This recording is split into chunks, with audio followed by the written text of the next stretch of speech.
Zite debout, toi et Yaro. Et moi. Ça va être difficile pour moi de tout comprendre. Mais quand même, j'ai essayé de comprendre. D'accord. Tu as accepté qu'on se remarie. D'accord. D'accord. Tu sais, moi, depuis mon arrivée ici, je t'ai pas fait de toi mon ennemi. D'accord. C'est toi-même qui ne voulais pas me voir.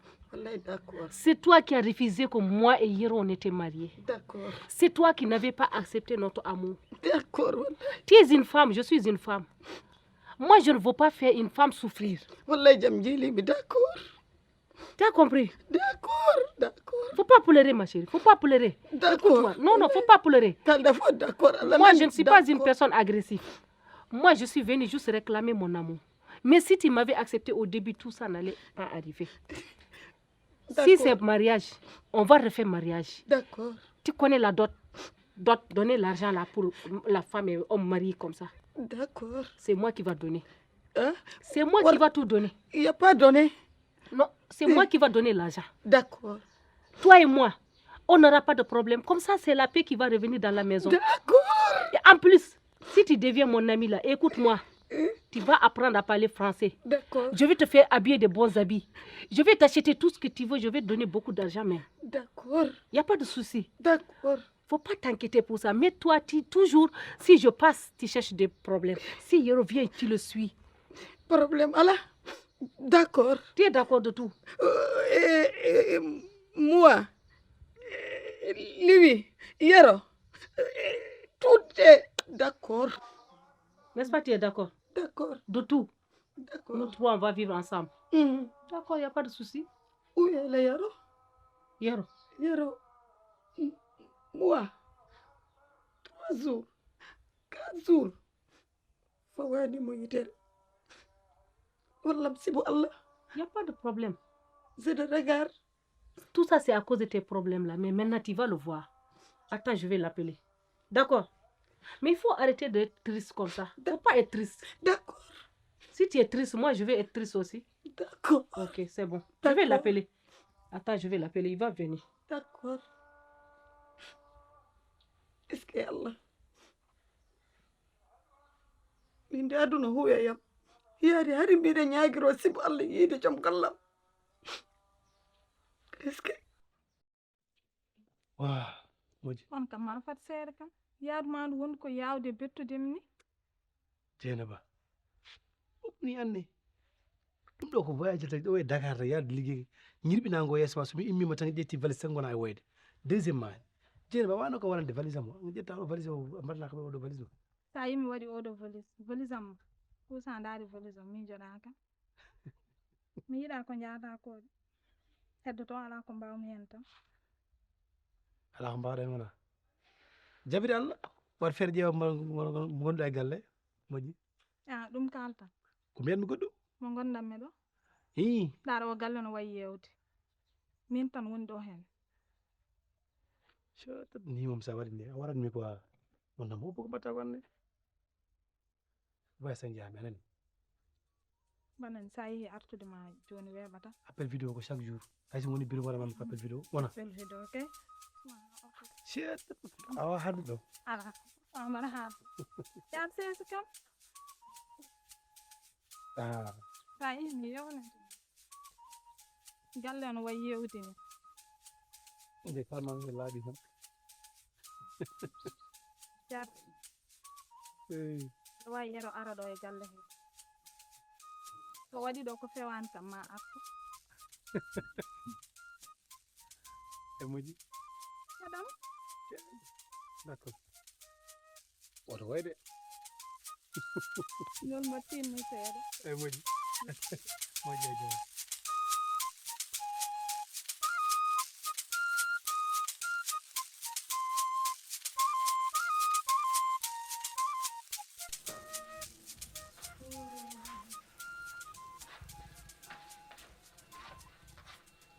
Boben.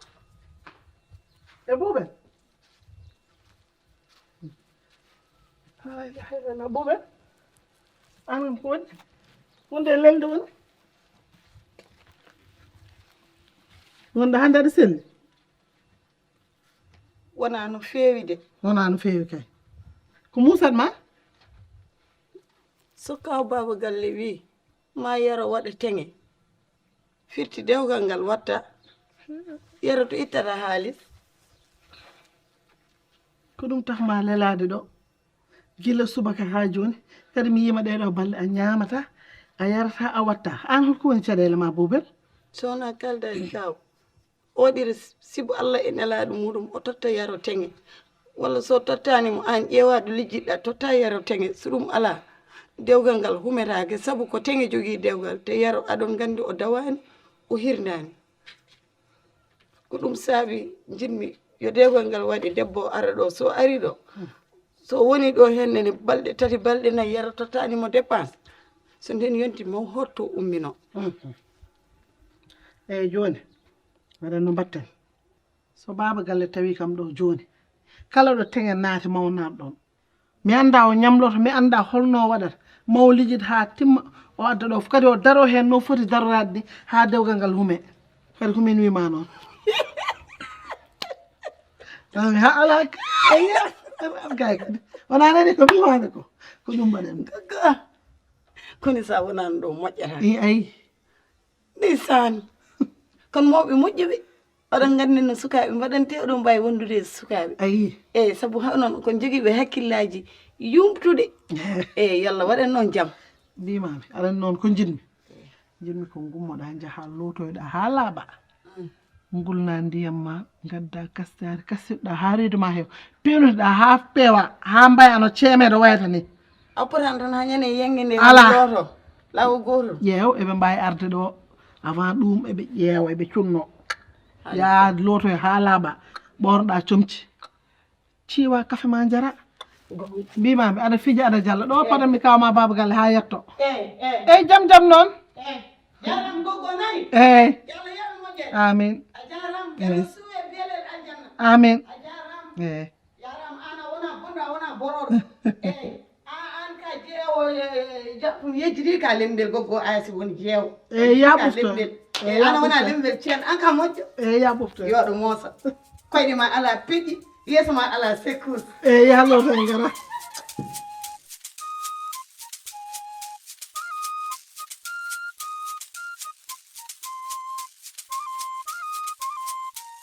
galle aɗa ko ñinnomi haalandema sokoyngal leela noon hono ko leela affaire yaro pour affaire kumal makko e oɗo asimi wat feere ƴeewana ɗum feere annene ɗo joni Boubel ayi gilla ɗeɗo balle fof koko suni ñamata yarata nan tan ñobbi no kuuse kecco ni ko teŋe ɗe o aɗa andi kam yaraɗa ɗo ittantuma teŋe mo ittani e ɓuuɓri wattani e naage holto dañata ko waɗi teŋe mo ala teŋe kadi so addi holno waddata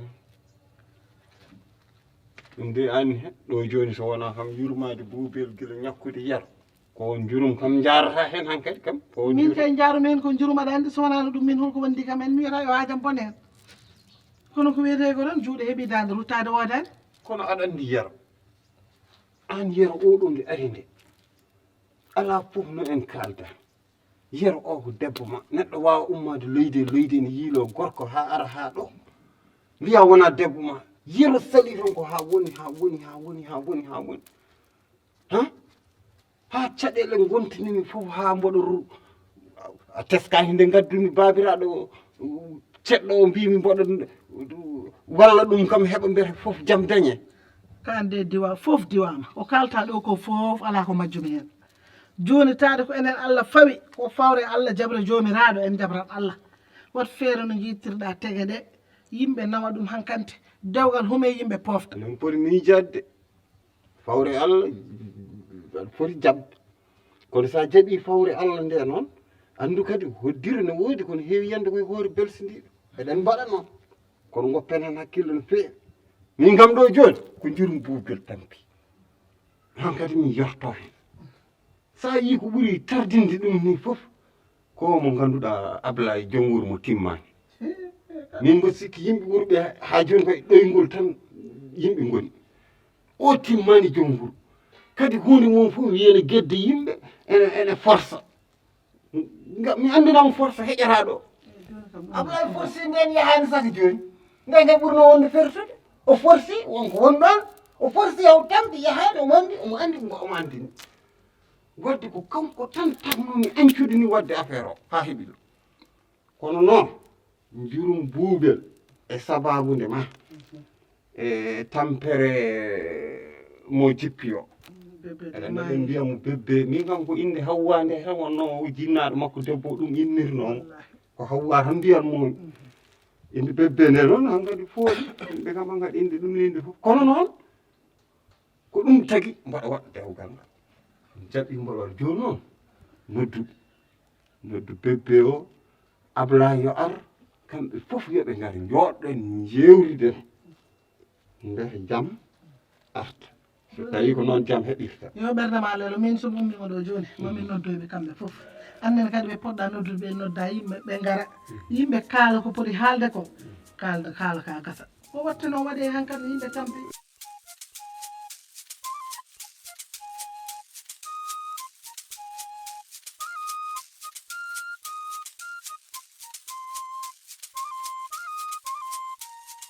min sa yimi jaɓani kono kaldirɗani Ablaye haala no waɗi no lelnirto kono wona tel tan poɗɗe ma hangaɓe ma ala wona noon ɗum tagata kam jabde dewgal hakkude maɓɓe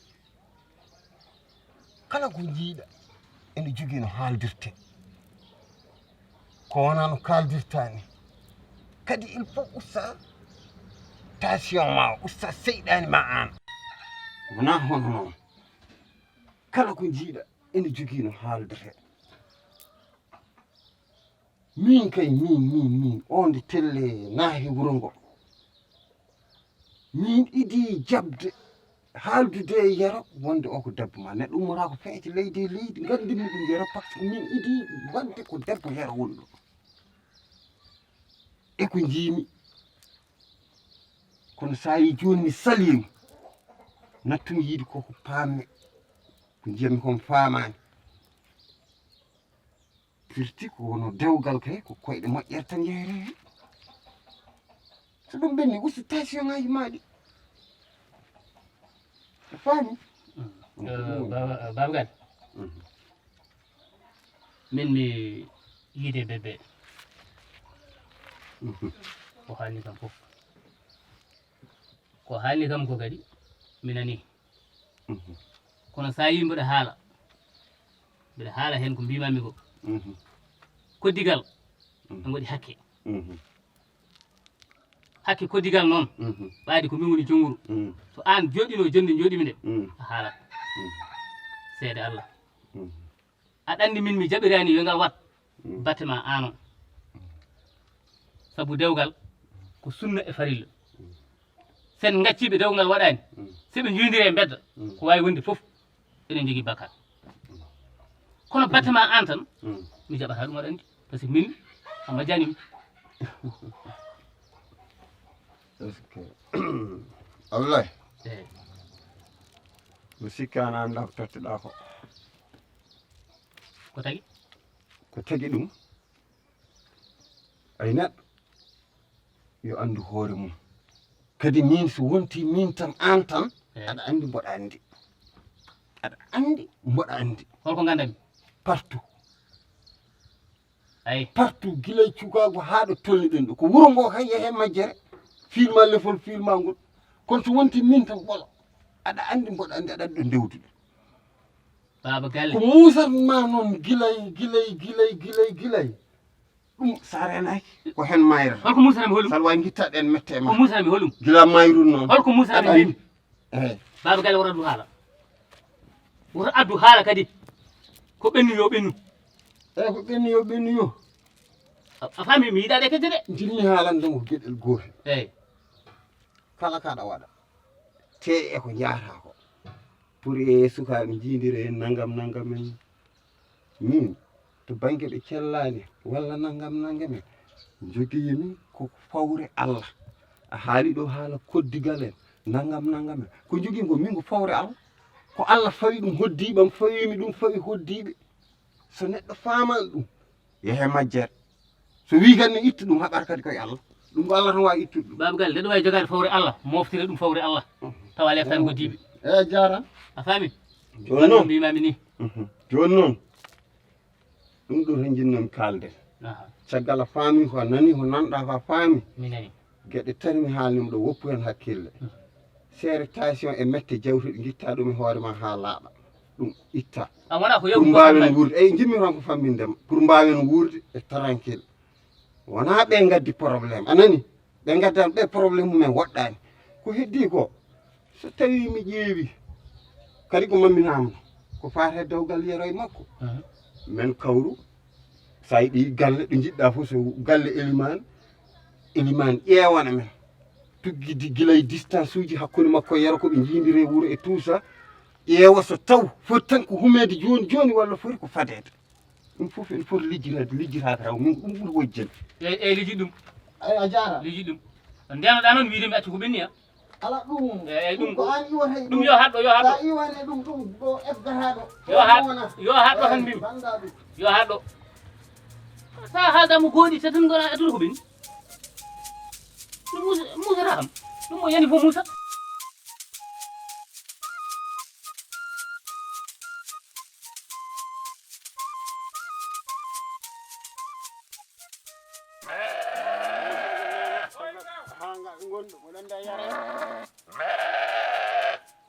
e yar gay mbeɗa gonɗa koye yaade kay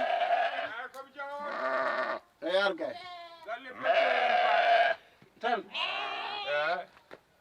a yarni ɗumɗoji ma e ɗum honon haaju ngare ɗo yimira mon non jilo mon ngare ɗo beele mi deeje wayi yer e gasi hala ka gasi ɓinguel maari sukka o wono wara ko kañum gaddo no won do mawna demgal mbe mo gasata ɓinguel ma nen nangu sarawa ɗum ko mumante won Allah ɗum ala fof kalta tinda o faama ala o woppu kañum wara ɗum o wulle no mbimi yomi adda ko ɓinguel makko hara kam yaade galle bébé yen omo won do mo mawna demgal jeetel mo junna yeeta an mbaɗuma ngoɗo fodda ko hirtude ɗum tan min mbaɗa ɗum sos suk tuk suba ko Allah ina la ɗum suba ko farman binde yawde nde sa ngoli kukkira sa ngoli kukkira voilà ɗum noon ala nafoore noon wallahi jeeɗiɗo aɗa nehata a ñamata hen a yeera ɗum ko ma ko mi a hoolama ñamata hen a yeera hen kadi a watta ni mbaɗata haadi ma e sodi ma e perta hawlama wala hawla goto wala yo mabɓoy ma ya mayan yo ala min koye mayata mi maya mi resani ɓurni debbo ɗi baali maya maya ɓurni balɗi maya ewa joni yet kaw an minima an ɓuuri kam mbaɗade ma mbimami an ɓuuri kam mbaɗade bamude funeɓe ɗo an ɓuuri kam mbaɗade to Esi. bamnima leli to esi ani bamnima amon fiye ɗo cabbi eyyi moƴƴi an rewata hen eyyi moƴƴi a jarama eyyi kadi mi haalanma no joni noon mbiɗa kaɗan jiya galle bebbe mi anda holto to asimi eyyi joni min suudata ko de eyyi jan ka natti min joni woni ɗo omboɗo suuɗo omboɗo yahaɗinaga ɗum way noon wallahi no ɓaliɗoɓe lawol ngol fof mi wara mamum haajam ne bonay ɗum min wala noon wonmi ko haalatnama tan gandami suudaki de mbima min haajam ne bonay ɗum min ko awniram wona awnir hay koto eyyi moƴƴi ko awniram min fewnata awniram ma ummoy jon e ko debbam jon jon mi moƴƴi wona ko min noddunima aɗa ko mbiyatnoma wona mbiɗa ka décembre eyyi ko desirta ko guila teŋe en mataw kankam caggal o jeeya ko ɗum mataw ne wawi o yaafuma hujjaji kono teŋe ɗe kam julɗe ɗe kam ɗum waɗata ko ɓe mbaɗat ɗum jaltina teŋe jaltina ɗo kadi aɗa andi fuuta gonɗen sa ɗe kewno wayi tan kono oto yande caali oto yande ala yer joni ko piidala hen de yer ɗiɗo ɓurma ɗo valeur de balɗi ɓurma ɗo valeur ɓurma ɗo ayani nafoore omo hongo ɓurma ɗo nafoore piidala ayani omo hongo yo ngal hel wona ko yo hel ndima hen hay dara anda wona ŋaño mbiya woni koye hel yo ngani joni noon hoto kalis ko desirta mum ko desirmi hol yo debbo ivoirien o menda ko farais o ɓuɓel kam wi ko debbo farais wona an woni jinnaɗam jinnaɗo tottirta teŋe wona min yer ɗon jarata mi ala kalis koy wadde ari aɗa jooɗi fofni famɗin birwi famɗina dille goppama mi ligga tranquille dañen ɗum mi ligga ko hamma liggade Wala liggéey. liggéey nanay wuro ngo liggéey nanay wuro ngo yara wuro ngo mi ɓi ko pele liggéey kalɓe jarɗa ko liggéey sa wawa rondade saku jaɗi abu sakkeɓe wi yomin gara o rokkomi paɗe mi yeeya o ari o rokki kam paɗe jeeymi o wi ko jeeymi coggu ngu no famɗi o heɓti kalis o fof ɗum ko liggéey iko liggéey kay o mbawan haalde mbeɗon kalda o haalni kam coggu ngu jeeymi ɗum coggu mo wi o e mi sikkumi somi ari mo rokkomo e bénéfice seeɗa ala sa tottama ko hunde ya yeewi temps pawata hen ko ta an kay ko ɗum jeeyata capannayyi pawmi hen lero artira hakkille e hoore ma o ɗum yahatade joni oɗo kam wadde joƴƴi hankkadi kam aɗa wawi joƴƴi caggal ala ko ndesirɗam ala cuuɗi nan ɗo kuɓeji aɗa nayi nde aɗa nayi nde wawa namdude debbo o sono wamo jogui teŋe o teŋami min voilà o asimi o teŋami comme ça o resami min kanko wona somi resimo oubiye o resami fof ko gotum koye dewgal min gonat tan kanko yo resam ya ndesodira non kanko mi wimi yo resam o waɗa kalis makko ndesodira e ya sa dañiri noon kay amala min kay mi wonda sa dañiri noon amalama ya wonani jarnimo kanko e ene jarnimo a tolnimomo ɗon anda a tolnimo ɗon la e min kam moɗa andi ko déplacé mo 6 mois tan mo yiilo leddelle jeerande tan tawa kadi o tawa neɗɗo o haqqille ne yeehi mbiya tan anni allah ko ka kepto ɗum ko asiyo o ma nawi ko koddu far asiyo anda o ma nawi koddu far anda o ko asiyo maw nawe o komi riyolde komi riyolde ya kawe ya sa ala ko ndesirɗa ya famɗen dirde wimi komi riyol en yaran aɗa andi ko firti riyol mi anda mi namnake mi yiɗa ana meeɗi wonde riyol mi ala meeɗa a meeɗi hewre geluji e wuro ngo gel ya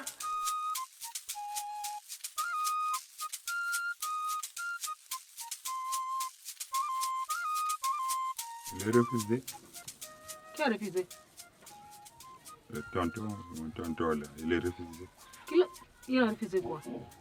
le mariage On est mariés toujours, non?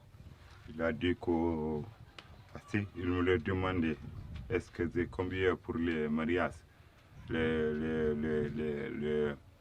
mariages Koumal quoi. J'ai dit que les Koumal, moi, j'ai pas le travail. Je mange sur les maisons, j'ai pas le travail. Il me demandait, il veut les punitions quoi, avant. Il me demandait, j'ai dit, j'ai pas le travail moi. J'ai cherché le travail. Une fois le travail, j'ai emporté sac charbon, j'ai eu fragment coup. J'ai resté immobilier. J'ai pas le travail.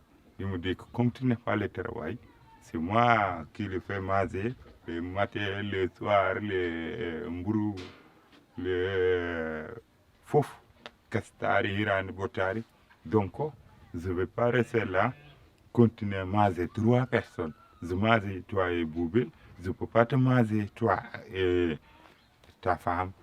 Je mange Assimi, je mange Boubé, ça, et toi, je te mange les bols 35 000. Si je mange vous 3, les bols 60 000. Et je parle de ça, toi tu travailles. 35 000 par mois? Oui, si c'est il nous mange quoi. Si c'est dépenses mensuelles là, moi je peux gérer ça. T'inquiète pas, moi j'ai mon argent. En plus, c'est lui, il a parlé, tu n'as pas d'argent. C'est moi qui vais t'épouser maintenant. J'amène mon argent, je vais t'épouser. Voilà, c'est ça. J'amène mon argent, je vais t'épouser. C'est moi qui vais tout gérer, j'ai mon argent. Et les dépenses? Les dépenses et tout, je vais m'occuper de tout ça. Si on est ensemble à la maison, tous les jours, c'est moi qui vais te donner de l'argent. Même les habits, je vais t'acheter. Je vais essayer d'ouvrir un magasin pour toi. Comme ça, tu vas vendre quelque chose. Tu vas moi, avoir je peux beaucoup pas les d'argent. vendre. Tu vas faire quoi? Moi, Hein? c'est oublier vite quoi. Tu vas m'accompagner alors. On va monter tous les jours ensemble, on travaille. Si tu veux, nous tous, on va travailler. Les oncles là, c'est vous qui mourrez. Non, laisse-le tranquille. C'est vous qui mourrez. Laisse-le tranquille. Moi, j'ai mon argent. Mais On est mariés depuis là-bas. Mais ça, il a 2 femmes.